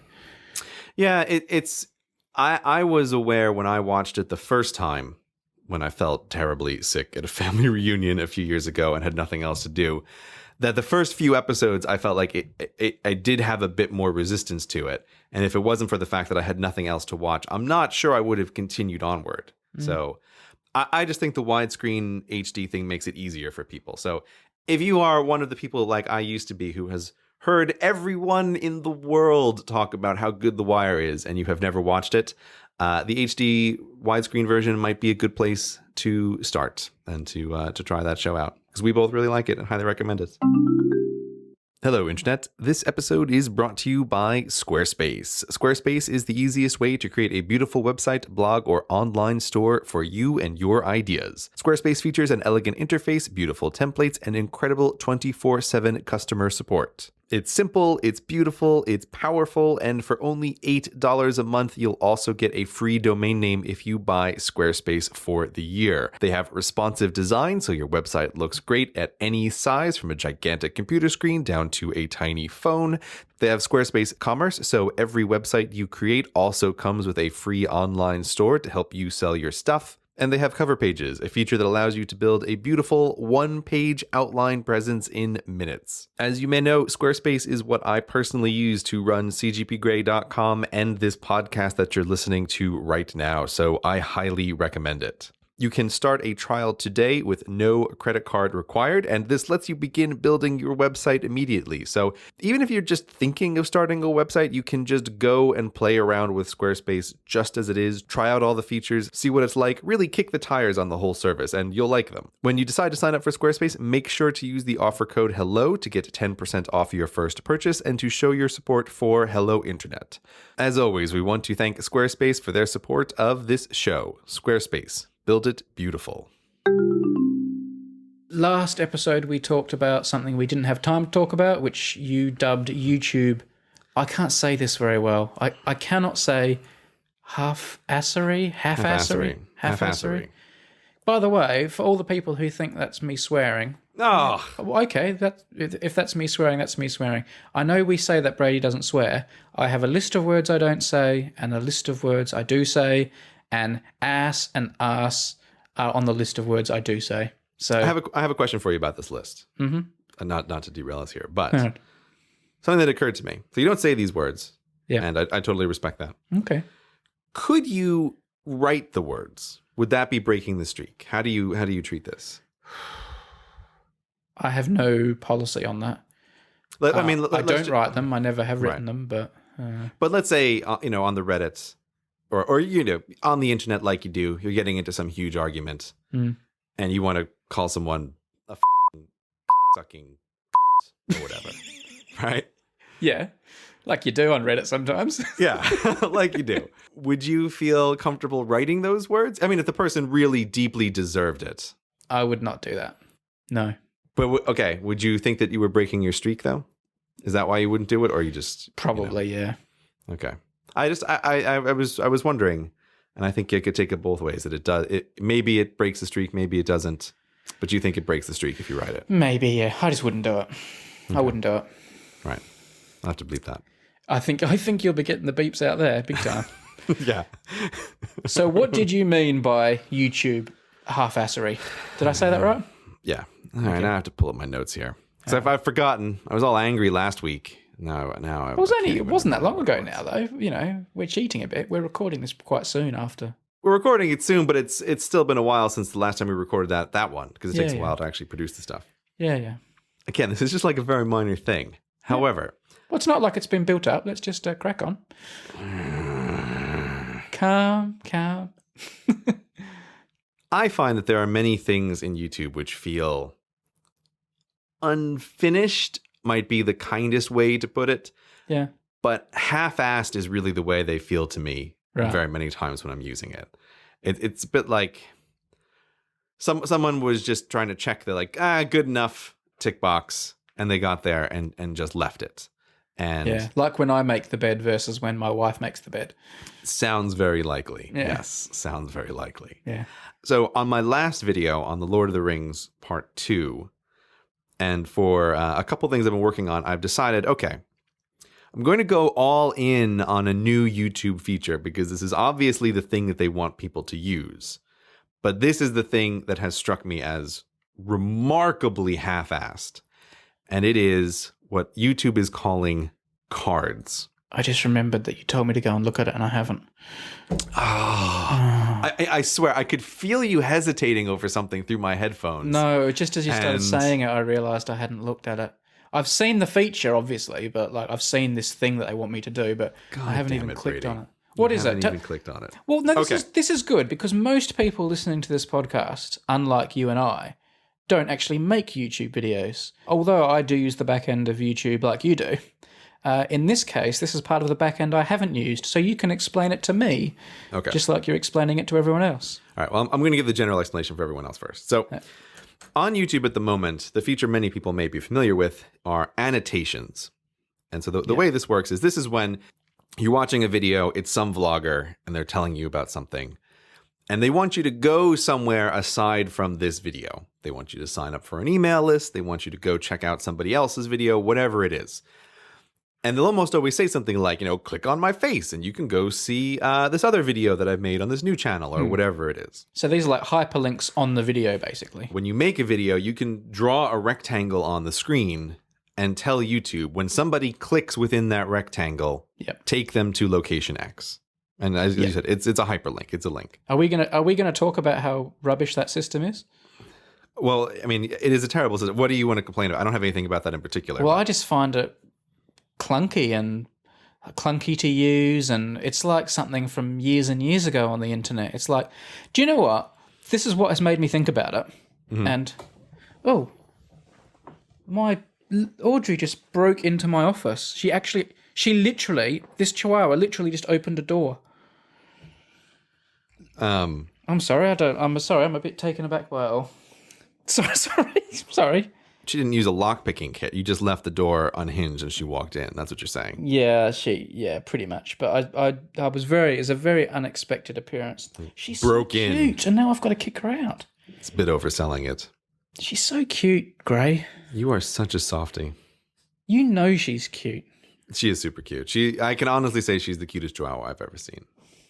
She's so popular at the park as well because she hasn't got a normal chihuahua personality. Like, she's really brave and friendly and goes up to everyone and everyone loves her. She's like a celebrity. Like people I've never met, I'll walk up to them in the park or Audrey will run up to them and they'll go, "Oh, look, it's Audrey." And they'll start talking to her like they know her and they've met her. And like, I've never met her.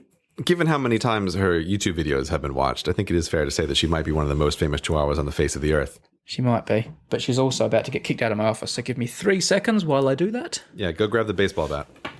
Come here. You're too cute. Come on. Hang on, I'll see if I can make her noise. Make your noise. Make your little snuffly noise to the microphone. Go on. Oh, Jesus. Now you go silent. Make your little snuffle noise. Come on. There you go. Yeah, come on. Come on. There you go. Hello, people. Brady is gone now. It's just you and me. Hope you're doing all right. Getting back to this professional podcast of ours. Oh, hi. How are you? Hey, how are you? Like nothing ever happened. Yeah, like nothing ever happened. Yeah, there you go. It's a really smooth edit point there. Yeah. The problem with the annotations is I don't want to go too like meta and too in-house here and bore people. And I don't want to butter up one of our sponsors here. And this has got nothing to do with an ad or a sponsorship, but this has made me realize it more than ever. Mm-hmm. And that is, I recently have started using Squarespace for my blog. Mm-hmm. So obviously in doing that, I use, that's a web application like YouTube is. Mm-hmm. And their back end for like, designing things and embedding videos and putting pictures in and changing your layout and designing things is like a pleasure to use. And it looks good and it's like smooth and it's what you would want it to be. I'm not saying it's perfect, it's got its problems. There are things I change, but it's really, really good. Mm-hmm. And it makes me realize how come Squarespace, which is clearly a smaller company than YouTube and Google, can make this really nice, easy thing to use. And the mighty, mighty YouTube, when it makes its back end for us, manipulating our videos and plopping on our annotations and stuff, gives us this clunky thing where we're having to imprecisely drag things and push things here and change the length of that. And it's just a piece of rubbish. If you watch a lot of YouTube videos, there's something you'll notice, which I feel the need to point out right now, which is that when people use annotations, you can usually make the annotation a little color, so it's clear that you can click on this box. This is on any of my videos. At the end, you'll see I put little boxes around stuff people can click on. The boxes are never centered. It always looks awful. And I just want to clarify for people, this is on my videos, this is on every YouTube video you will ever go to. The boxes always looks like some child tried to outline whatever it is you're going to click. Yeah. If it's clear that it was what it's supposed to be around. And the reason it is so hard to precisely place those rectangles. You wouldn't believe how hard it is to draw a rectangle that's exactly where you want it to pixel perfection. Rubbish. And so it's just not even worth it. You can I'll spend 2 minutes trying to make this exactly the right size, or whatever. I put it around the box. That's as good as it's going to be. And controlling the moment it pops up on the screen and comes off the screen. Oh my rubbish god! as well. It takes forever. That takes forever. It is rubbish. Yeah, That's what it is. It's not a good system on the back end in particular. But at the very least, people who use YouTube a lot are used to this idea of you click on the screen, you go to the thing. Click on my face, click over here.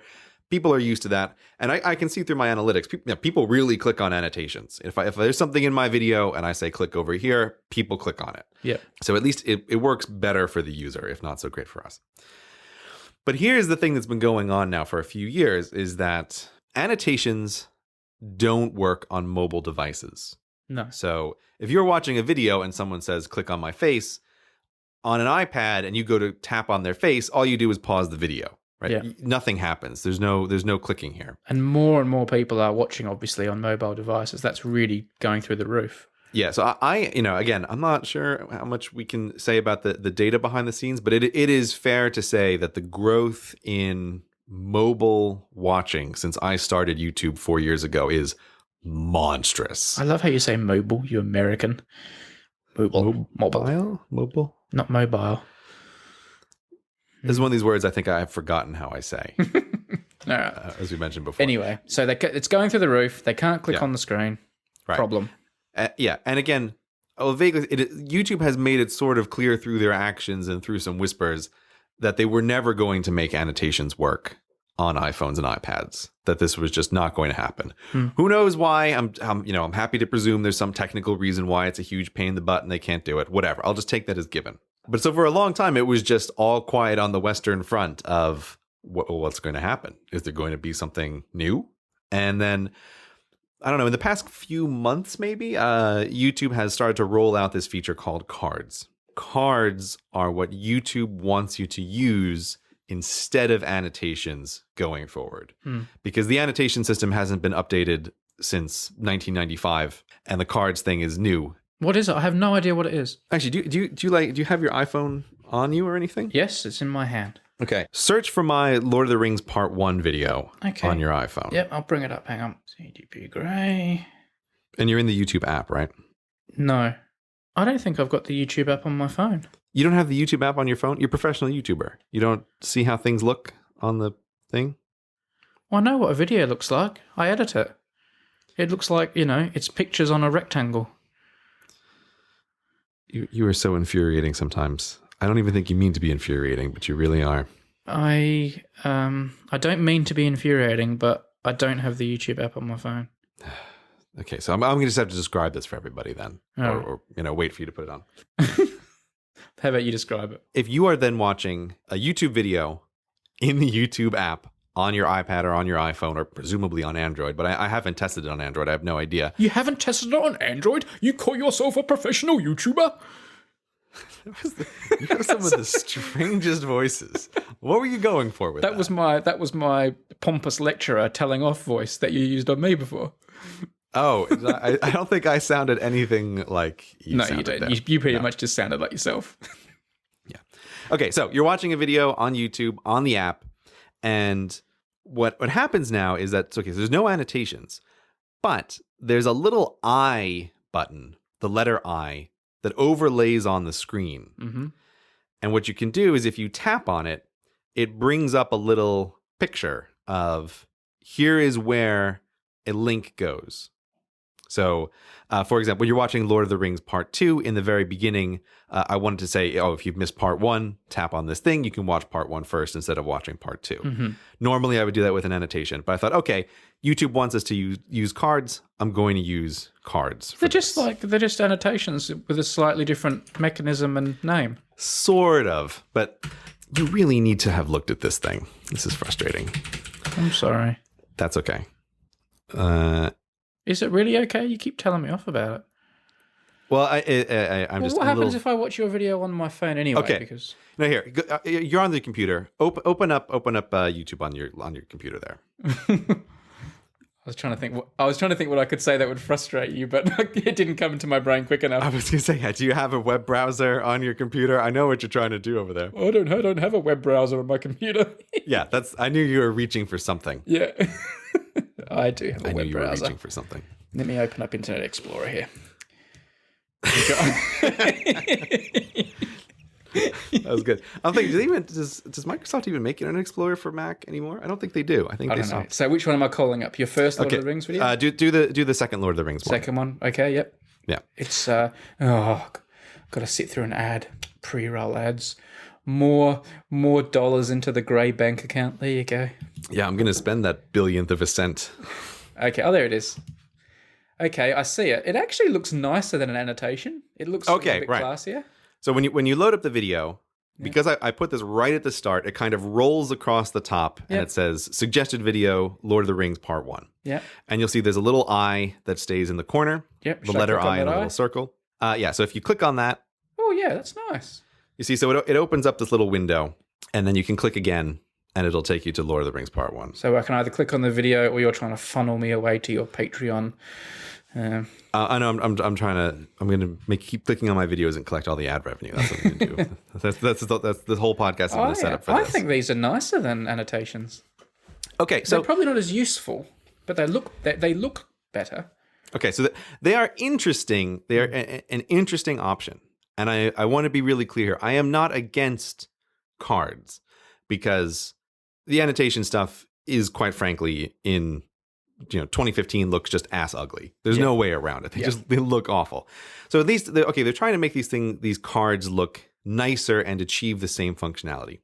But here is the thing where I started to get really frustrated with the half-assedness of it. Now, you are on the computer. When you're looking at the video, that I, and it looks like the information thing like you see in like in an airport. It's just a circle with the letter I on it. It's quite understated and it's nice. Right. Okay. Did you notice where it is on the screen? Top right corner. Okay. What normally goes in the top right corner? Oh, I don't know. Is that where your other thing goes? I don't know. Right. It normally for channels, that's where they put the little branding box /subscriber button. Yeah. So when you watch people's videos, and if you watch like Destin's video, he has this little Smarter Everyday logo, and it's in the top right. And it acts as a watermark, and it also acts as a button that people can press to subscribe to the channel. Yeah. So now, if you put a card on a video, it goes in the exact same place that branding box would go. Not under or over or instead of? No. In place of. Right. So you have to choose between either the branding box or the little I. And this to me seems like the half-assedness, because it's like, okay, YouTube, there's 4 corners of the screen. You have the top right for the branding box. But they're not going to touch their sacred cow of advertising down the bottom, are they? So bottom middle goes for the ad. Yeah. Bottom left is the channel-wide suggested videos. Yeah. So you'll sometimes see that pop up, which is kind of irritating, but whatever. So you can't use bottom left. Can't use the middle because that would look dumb. Yeah. It still leaves YouTube 2 corners to pick from. I think top left makes the most sense for where the eye should go. Yeah, it can't be the bottom because you could accidentally click on ads and things and then you get taken away to Russian brides or whatever. So they have a perfect... Yeah, that's where we make all our money from. So they have a perfectly good corner, which is top left, that they could use. But for some reason, they decided to have it overlap on where the branding box is supposed to go. Now, this is really irritating because the branding box thing was sold to us as, oh, hey, we want you guys to stop manually watermarking your videos because it's horrifically inconsistent. And we're bringing across this whole solution of now, like we have this branding box. So you don't have to do that. It'll just pop up automatically and it'll nicely rescale based on the size of the video that people are watching. So it was this like solution that was brought on board. And so I stopped manually watermarking a bunch of my videos. But now if I want to have anything anywhere in the video that people want to click, it doesn't even matter if that card is not supposed to appear until the last 10 seconds of the video. That little white eye will be there the whole time.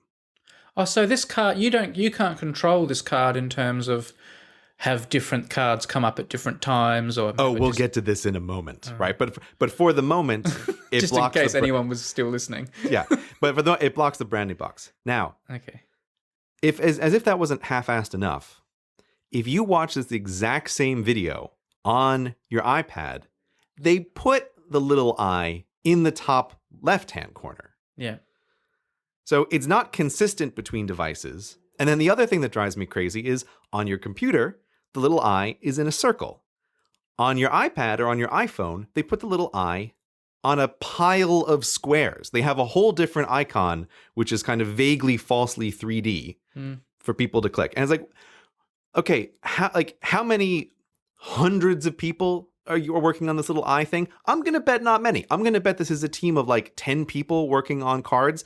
They couldn't coordinate between the two of them which freaking corner it's supposed to go in. And so I'm trying to think in the future, like when you tell people, oh, hey, click on the whatever, there's no answer to this question. I can't say, click on the eye in the upper left-hand corner, because if you're watching it on a computer, it's on the upper right. And I can't say the reverse on the computer because it's going to be in the opposite direction on your iPad. Like, this to me just like screams half-assedness, that somebody just like threw this together and is like, oh, make it consistent now. We'll have different icons on different devices. Because we just couldn't be bothered to coordinate between the mobile team and the desktop team.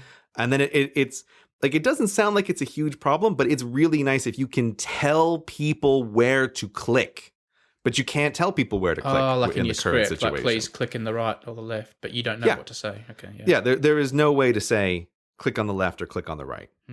Right. You can't even say click on the circle because it's a square on the other thing. Right.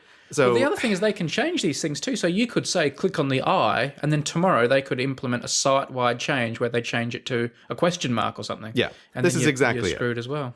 Yeah, and it's like if you watch old YouTube videos, you know, the descriptions used to be on the side of the video; they didn't used to be below. And so like all the old Vlogbrothers videos, they tell you to click on a link that's in the description, and they're always pointing to one side of the screen. Yeah, which then just looks silly now because they've moved where the description is. Yeah. So yeah, I feel like I don't trust where this eye is going to be, and that's a problem if you want to make videos that last a long time where people are going to click on a thing. You just end up looking dumb. Because you're talking about a thing that doesn't quite exist. Well, don't do that then. Okay, that's fine, but it's still like it's a limited functionality. And just like if you're bringing out a new solution, it doesn't work. It has its limitations, and I don't know. Yeah, I agree. It's a bit half baked, but even if it wasn't half baked and it was implemented beautifully, you still couldn't trust it. Just like the Vlogbrothers example you gave, where they move the video description, and or people say click the subscribe button, and they point down to where the subscribe button used to be, and it's not there anymore. Like you anything that is not part of the video you're making on the screen, you run a massive risk doing this. And, I completely. I totally agree with you. I guess my point is, if you can't make the freaking eye go in the same spot on two different platforms, you're starting out with me just not trusting it as far as I can throw it right out of the gate. Yeah. It's like you couldn't. The only thing that could be better is if they put it in the bottom left on iPhones, but not iPads, right? That would be just absolutely perfect. Yeah. So the other thing that irritates me about this, and this is going to be a little bit trickier to describe, when you go to make one of these little annotations, there's a bunch of options. So it's is this annotation or a card? Oh, sorry. I'm sorry. That's entirely mine. When you go to make one of these little cards, you have a bunch of options. And so, okay, so they say I want to link to my website for my email list, like I did in the last video. And this is where the problem came up. Yeah. Okay. I put in the URL, and then I give it a title, and then I have to put the little text that says, click here for the actual card. I spent a whole afternoon trying to play around with this because those three fields appear in different places under different circumstances. So when I say click here, sometimes on the computer, it seems to pop up that it says, click here is what appears on the top of the screen instead of what I want to say, which is CGP Gray's email list. And I played around with this and I'm like, I'm not an idiot. I do this for a living. There's no way to make this look not stupid in one place or another, either on the phone or on the iPad. So like, there's no correct listing of descriptions that you can possibly put. And again, this is just like half-assedness. Like, guys, just say, this is the field that's going to appear right on the video, this one right here. And then like, here is the button for when the little card pops up that says click here. But no, it's like, it's different in different places. It just feels so terribly half-assed. And if you're looking at like the Lord of the Rings video right now, if you click on that eye, it will show you all the cards that exist for this video. Oh, hang on. First of all, I've got to give you another billionth of a cent. Thank you. There you go. Spend it wisely. Mm-hmm. Okay, I'm clicking on the eye. Okay, so if you click on the eye, Yeah. you'll see this video, I have 2 cards. Yeah. The very top one is Lord of the Rings Part 1. Yeah. And the bottom one is to get the wallpaper link. That's the one I have. But so if you're watching at the end of the video and you want to click on that wallpaper link, you have to click on the eye. It opens up this window on the side. You have to scroll down to the appropriate card and then click on the right part of that card to actually go to the link. So it's like a 3-step process. And the annotations used to be like, click on this link or click on my face and boom, done. It just would take you automatically. And it's a weird thing on the iPhone as well, that if you click on the eye, it shows you every single link that's in this video. And then you have to like flip through the cards to find the right one and then tap on that. It's just, it's weird. This is a thing that I have noticed with a couple of YouTube things, one of which I can't talk about because I was in a private trial for it. But here's the thing. Did you ever have a Palm Pilot back in the day, Brady? No. Did you ever use a Palm Pilot? I did not. Okay. No. These are personal PDAs. I used to be a really cool person because I had a Palm Pilot. And I had one of those little holsters on my belt from Palm Pilot. Wow. Did you also have a big bunch of keys on your belt? Like, I did not have a bunch of keys on my belt, but I had a holster from my Palm Pilot, which is how you know that I was super cool. Yeah. This was in college, by the way. Let me tell you, the ladies, they were driven crazy by my holster Palm Pilot. Where did it all go wrong, eh? Yeah. But one thing I always thought was cool was that Palm, the guys who made the operating system for that, they had a dude whose job was to count taps. How many taps did it take to do a task?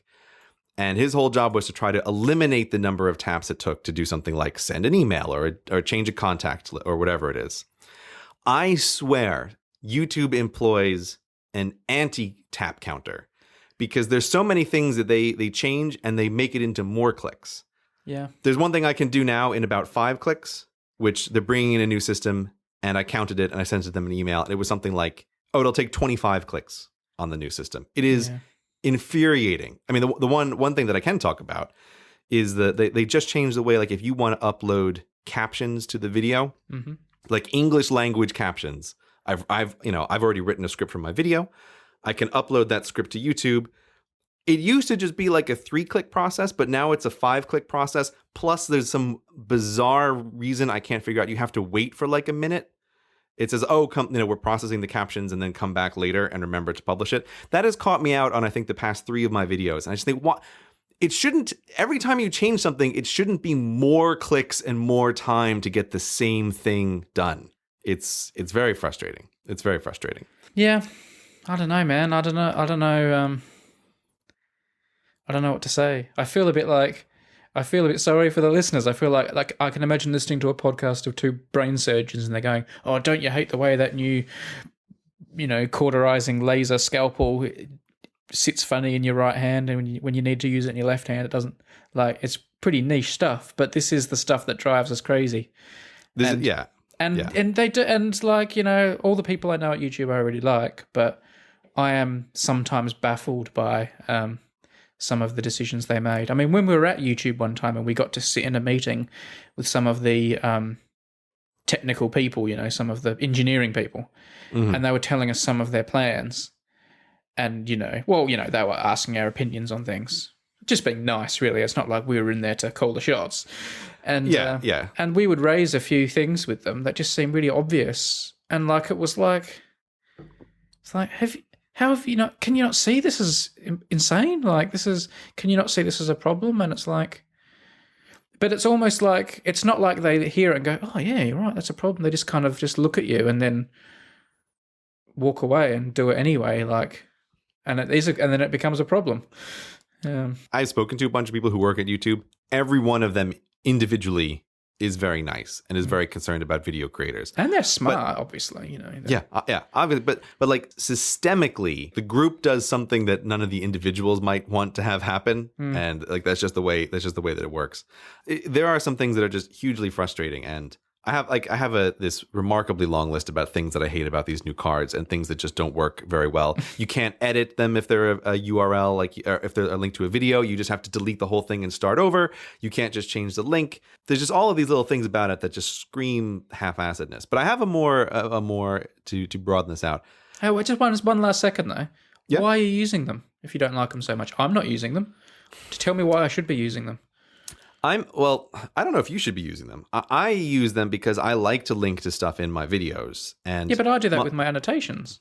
Well, here's what I'm saying. Oh, yeah. My regular viewers have noticed that the number of annotations that I put in my videos has dropped off, and that's for a couple of reasons. But one of which is it just seems to me really obvious that the annotation system is ignored, and so I always feel like as soon as I get like the tiniest whiff that a system is not going to be continued, I feel very reluctant to continue to invest time and effort into it. And so at this stage, I basically use annotations at the end of my videos mostly and kind of nowhere else.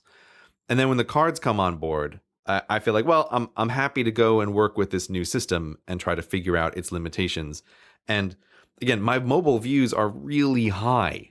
So like if I have to use a thing that people can click on their iPhones. Like I think that's a real deal breaker at this point for annotations for me. Yeah. So I've put these cards in so that right now at the end of my video, there is an annotation that people can click, but there is also a card at that point, which a person can tap and then scroll and then find the right place and then tap on the wrong thing and then tap on the action link and then get to the place where they need to go. Another chore for me in all the videos I upload as well. Great. Yeah.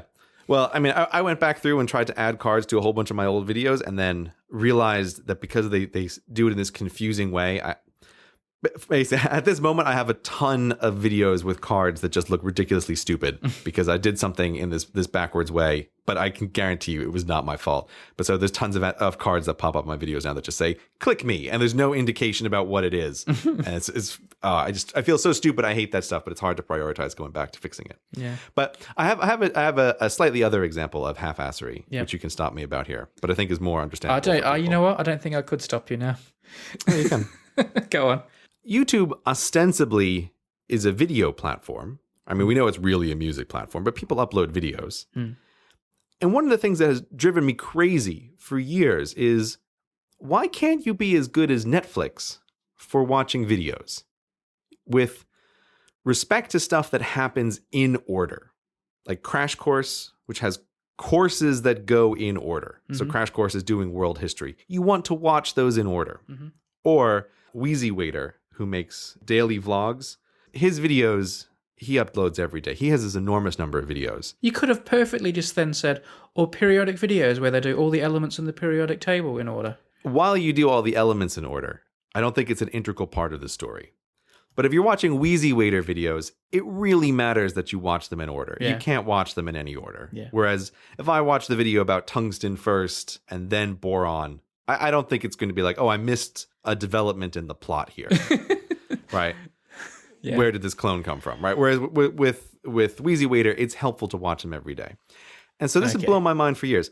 Two things. One, on YouTube, why can I, as the creator, nowhere indicate to YouTube that this video is part 1 of X? There's no metadata anywhere where I can put that in to say, oh, this video is part 2 and here's part 1. No. That doesn't exist anywhere. And secondly, why can't it be like on Netflix where, oh, Netflix, I'm watching House of Cards.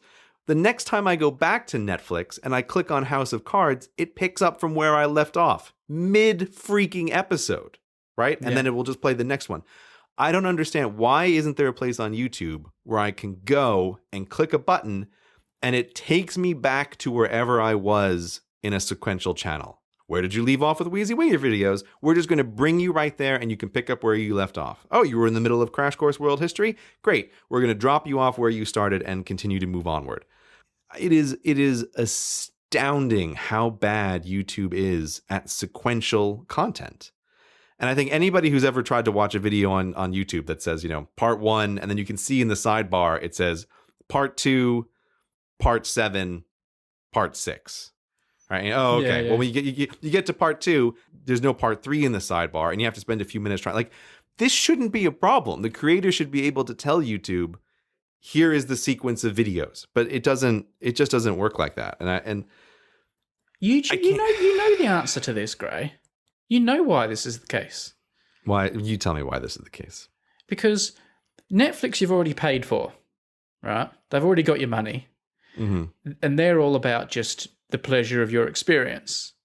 YouTube aren't about giving you and I the control to shepherd the viewers where we want to shepherd them next. They're about shepherding them where they want you to go next based on other priorities. Yeah. Usually no, money. I know you're right. Yeah. I know you're right. This is I sound like you now. This is something this is what you say all the time. You know this is the case. They don't want you to sit and watch Wheezy Waiter in order if they'll get more money from you watching Taylor Swift.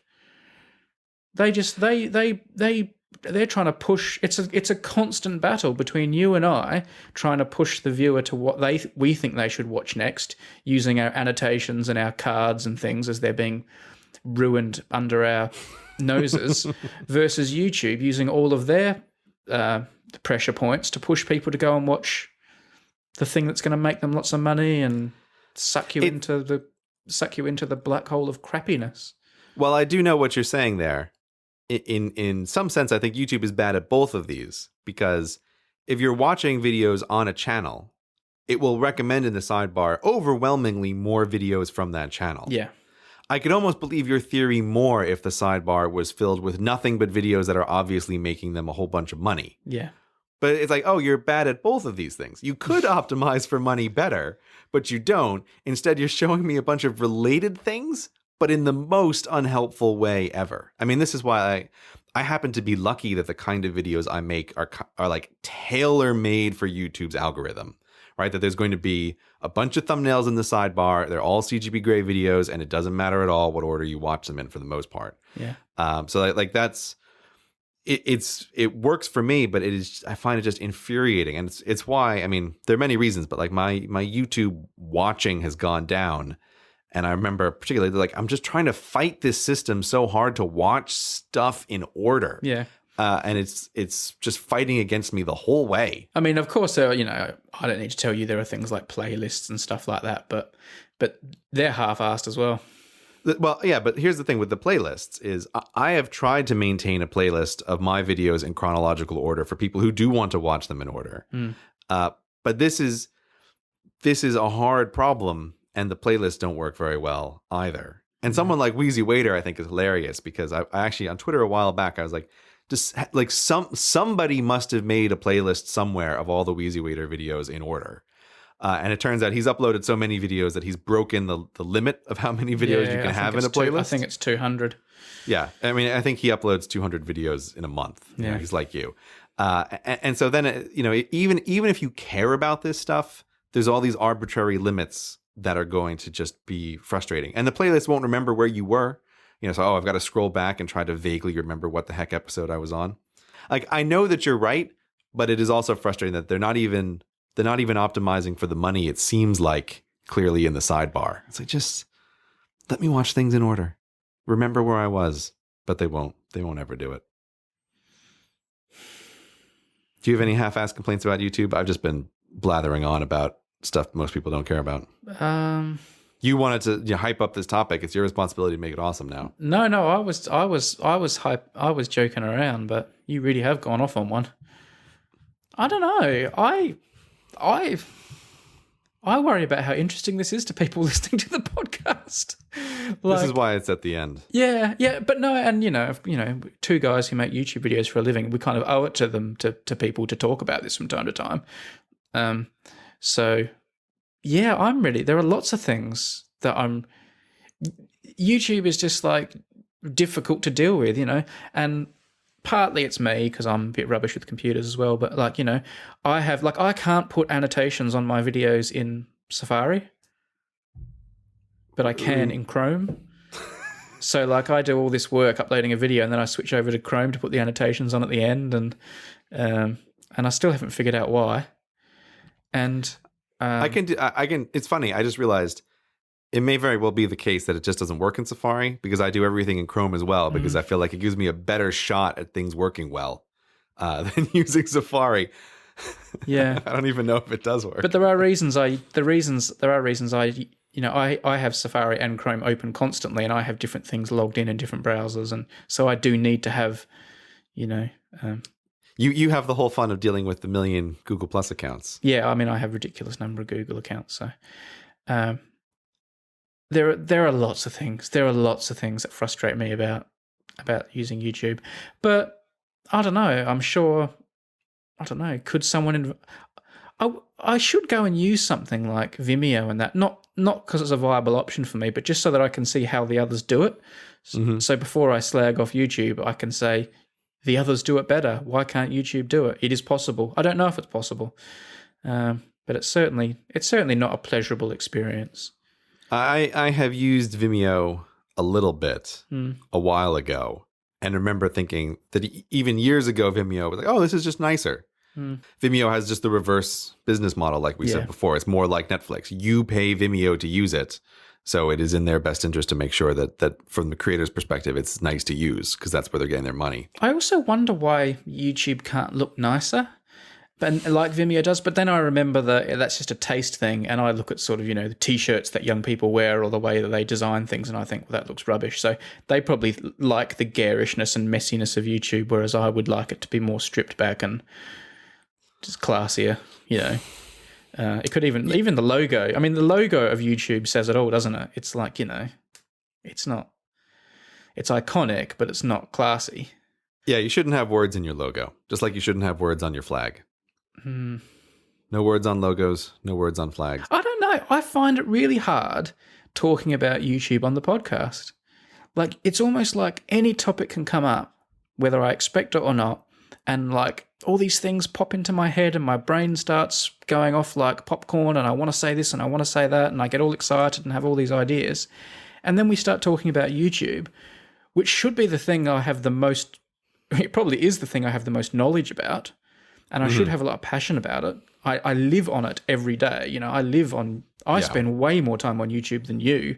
Certainly at the back end, I spend way more time on YouTube than you. And as soon as we start talking about it in any podcast, I just feel, you can probably tell, I just feel like I've got nothing really to say, and like I find it really hard to talk about. On the pod, like when it's just you and I at the pub, I don't find it so hard, but on the podcast, when I've got in the back of my head, what to say, I just it's like kryptonite for me. I feel like I lose my mojo.